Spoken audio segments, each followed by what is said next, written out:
આજના મહત્વના સમાચાર ઉપર નજર કરીએ। થરાદ તાલુકાના વામે ગામથી ગુમ થયેલ 3 બહેનો વરાણાથી મળી પરિવારે અપહરણની ફરિયાદ નોંધાવી હતી। થરાદ તાલુકાના વામી ગામથી 3 સગી બહેનો ગુમ થઈ હતી। આ અંગે પરિવારે બુધવારના રોજ થરાદ પોલીસ મથકે ફરિયાદ નોંધાવી હતી। તે દરમિયાન 3 બહેનો પાટણના વરાણા ગામેથી મળી આવતા થરાદ પોલીસ મથકે સોંપવામાં આવી હતી, જેને લઈને પરિવારે પણ આભાર વ્યક્ત કર્યો હતો। અને જેમાં થરાદ તાલુકાના વામી ગામમાં રહેતા તેમના પરિવારમાં માતા ગામમાં અનાજ દળવા માટે ગઈ હતી, ત્યારે 3 સગી બહેનો ગુમ થઈ હતી।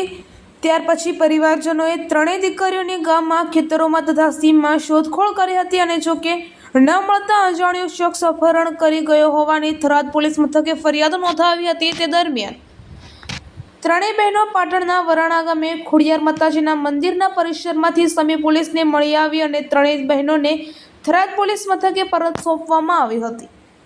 રિપોર્ટર જક્ષી ગુજરાત ન્યૂઝની સાથે કયુભાઈ ચૌહાણ, થરાદ લાખણી બ્યુરો ચીફ, બનાસકાંઠા।